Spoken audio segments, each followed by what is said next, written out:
Hello दोस्तों, welcome to my channel. आप देख सकते हैं आज के अनुपमा एपिसोड में कि यहाँ पर राखी सेलिब्रेशन में अनुपमा को सारे डांस रानी राखी बांध रही हैं, क्योंकि अनुपमा उनके भाई जैसा रक्षा की है और ज़िंदगी में और वो भाई का ही सामान है। और ये सब देखकर राही और माही की जलन और नेक्स्ट लेवल बढ़ जाती है। और यहाँ अनुपमा उन लोग को थैंक यू करती है, इमोशनल। यहाँ तक कि पंडित मनोहर जी भी बोलते हैं, मुझे उस राक्षस जैसे बेटे से बचाने का काम तुमने ही किया था, तो तुम हम लोग की रक्षक हो, तो तुम्हारी राखी बांधनी तो बनती है। और यहाँ पर सब राखी बांधते हैं, इमोशनल हो जाते हैं। यहाँ पर वादा करते हैं कि आप अनुताई हम लोग को छोड़कर कभी नहीं रहेंगी, आप हम लोग के साथ रहेंगी। और यहाँ अनुपमा सबके सामने कसम खा के बोलती है, हमेशा तुम लोग का साथ दूंगी और तुम्हारे साथ ही रहूंगी। ये सुनकर तो सभी घर वाले थोड़े दुखी हो जाते कि ये क्या, अनुपमा उन लोग को छोड़कर चली जाएगी। और यहाँ राही का मुंह देखकर समझ सकते हैं कितनी जलन है अपनी माँ से। और यहाँ अनुपमा में कितना प्यार है कि अपने तो अपने गैरों को भी अपना बनाने में उसका कुछ सेकंड ही लगता है, गैर भी अपने बन जाते हैं। यहाँ अनुपमा आती है अपने भाई के पता को पूछते पूछते भाई के पास, भाई भावेश जिससे दूरी बहुत ही बढ़ चुकी थी, मतलब कि इतनी दूर चली गई थी, भाई से मिल ना पाई, उसकी शादी में ना आ पाई। इतनी इमोशनल है और इतनी दुखी है कि अपने गिल्ट में भी है कि छोटा भाई से ना खोज खबर कुछ नहीं ली, उससे माफ़ी मांग लूँगी मैं।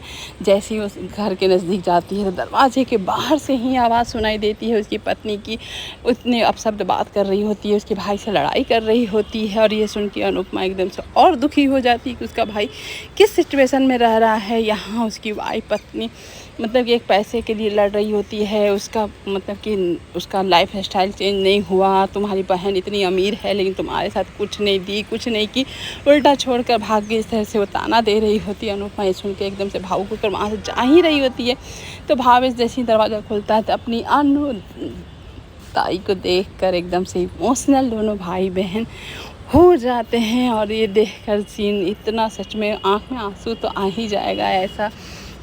और वो माफ़ी मांगती है अपने भावेश से कि मैंने इतने दिन से तुमसे रिश्ता नहीं रखा, तुमसे दूर रही। उसकी वाइफ आती है, यहाँ अनुपमा को भी नहीं छोड़ती है ताने देने में, उसे ताने ऐसे सुनाती है कि अनुपमा बेचारी चुपचाप सुन लेती है, भाई का बात है। और यहाँ पर तुम चली जाओ, तुम्हें देने के लिए हमारे पास कुछ नहीं है, इस तरह से उसे भगा देती है घर से बाहर।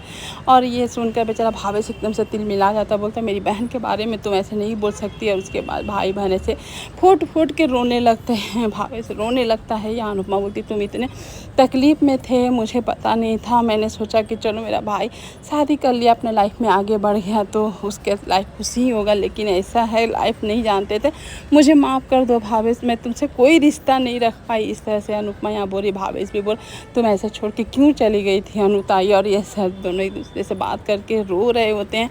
और अब ना दोबारा ऐसे बिछड़ने का कसम खाते हैं, कभी नहीं बिछड़ेंगे हम लोग, हम मरते दम तक भाई बहन साथ देंगे। यहाँ अनुपमा अपने छोटे भाई का लाड प्यार कर रही है और यहाँ छोटा भाई अपनी बड़ी बहन को इज्जत और सम्मान के प्यार के साथ उससे बात कर रहा होता है। यहाँ अनुपमा बोलती है कि माँ बाप के जाने के बाद एक तो भाई बहन ही होते हैं जो कि अपने हर दुख सुख बहुत आराम से बता सकते हैं, बोल सकते हैं, क्योंकि उन बचपन में तो एक साथ हाथ देकर सोते हैं, हाथ पकड़ के सोते थे। और आज देखो शादी होते ही अपना घर होते हैं कितने भाई बहन दूर हो जाते हैं। ये तो भाई रियलिटी है कि भाई बहन एक ऐसे एज पर आ जाते हैं कि कहाँ भाई है कहाँ बहन है किसी को कुछ नहीं पता, अपने ही परिवार में ऐसे रम जाते, जो कि गलत है, सही नहीं है।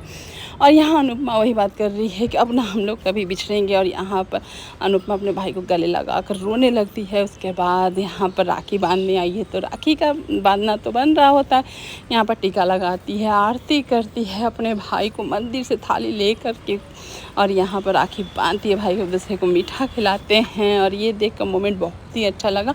कह रहे भाई बहन जो भी एज रहे, लेकिन भाई बहन का प्यार कभी नहीं कम होना चाहिए मेरे हिसाब से। और यहाँ पर देख सकते हैं कि भाई के पास कुछ भी नहीं था, एक 20 रुपये का नोट था जो कि अपनी बहन को दिया, बहन उसे सर माथे पे लगा के रख ली, इससे बड़ा तोहफा और तो कोई हो ही नहीं सकता। उसके बाद सेल्फी टाइम तो बनती है।